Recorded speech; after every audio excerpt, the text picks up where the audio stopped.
Difference थोड़ा सा complicated type का टर्म होता है, हमें थोड़ा सी सावधानी बरतनी पड़ेगी, ठीक है।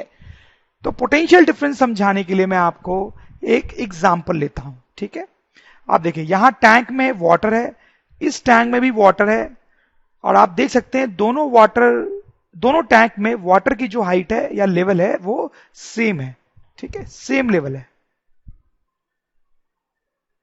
बीच में एक ट्यूब कनेक्टेड है, ओके।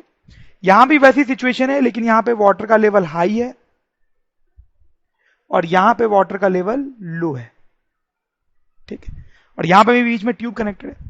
तो आप मुझे बताएं, क्या इस ट्यूब से वाटर का फ्लो होगा और क्या इस ट्यूब से वाटर का फ्लो होगा?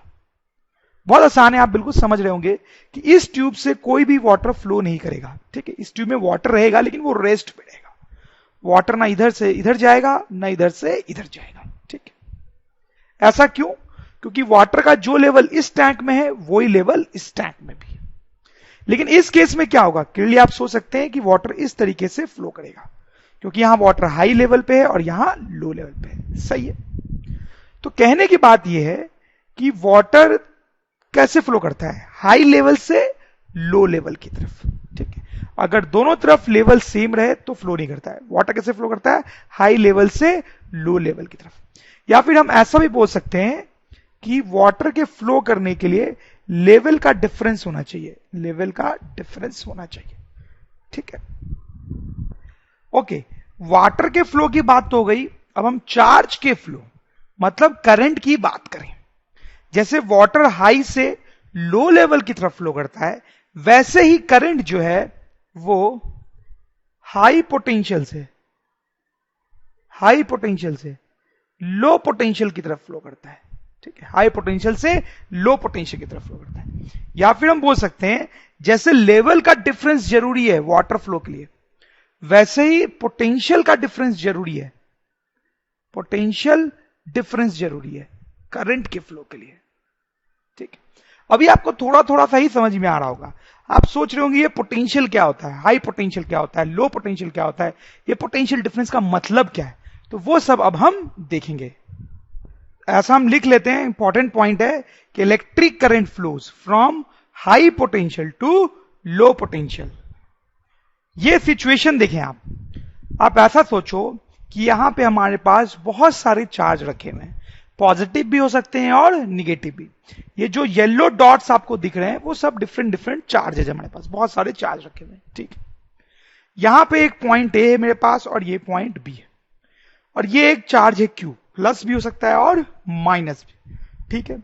हम क्या करना चाहते हैं, इस क्यू चार्ज को खींचते हुए ए पॉइंट से बी पॉइंट तक लाना चाहते हैं, ए पॉइंट से बी पॉइंट तक लाना चाहते हैं।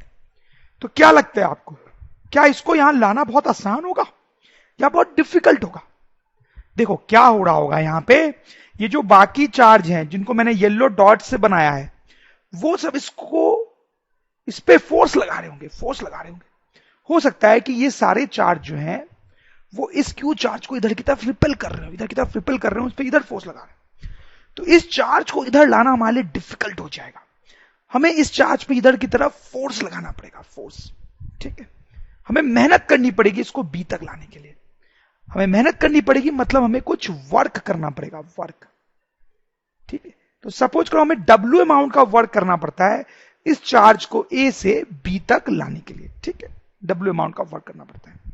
तो यहां पे हम बोलेंगे कि potential difference between A and B, potential difference between A and B, A और बी के बीच में जो पोटेंशियल डिफरेंस है that is W by Q, आप समझ रहे हैं?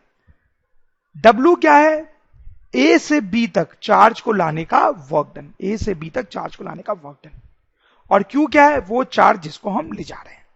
इन दोनों को हम डिवाइड कर देते हैं तो हमें क्या मिलता है, पोटेंशियल डिफरेंस। इसको लैंग्वेज में हम ऐसा लिख सकते हैं कि potential difference between A and B is the work done per unit charge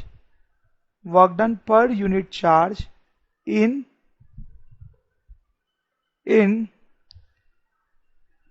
taking the charge from A to B. Potential difference between A and B is the work done per unit charge in taking the charge from A to B. जैसे एक छोटा सा question करेंगे तो आपको और समझ में आ जाएगा। जैसे कि सपोज करो A से B तक चार्ज को ले जाने में हमें जो वर्क करना पड़ा वो है 40 जूल, ठीक है। और कितने चार्ज को अपन ले जा रहे थे? दैट चार्ज वाज 2 कूलम, ठीक है। तो A से B तक 2 कूलम चार्ज को ले जा रहे थे और इतना वर्क करना पड़ा। तो हमें बताना है what is the potential difference. तो क्या करेंगे? बहुत ही सिंपल है। Potential difference is by this formula work done by Q, that is 40 joule divide by 2 coulomb. तो यह आ जाएगा हमारे पास 20। तो पोटेंशियल डिफरेंस विल बी 20। और आप देखें कि पोटेंशियल की यूनिट क्या होती है? यूनिट, पोटेंशियल की यूनिट आप यहां से देखें, हम लिख सकते हैं जूल डिवाइड बाय कूलम, या फिर ऐसे लिख सकते हैं joule coulomb to the power -1, ठीक है। इस तरह से हम पोटेंशियल की यूनिट लिख सकते हैं। बट जनरली जो यूनिट पोटेंशियल की यूज होती है वो होती है वोल्ट। तो हम बोलेंगे पोटेंशियल डिफरेंस इज 20 वोल्ट। एक और क्वेश्चन करते हैं। How much work is done, कितना वर्क होता है ये पता करना है। In moving 2 coulomb charge across 2 points having potential difference 12, ठीक है। तो देखो क्या दिया हुआ है यहां पे, वर्क कितना करना पड़ रहा है ये निकालना है। In moving 2 coulomb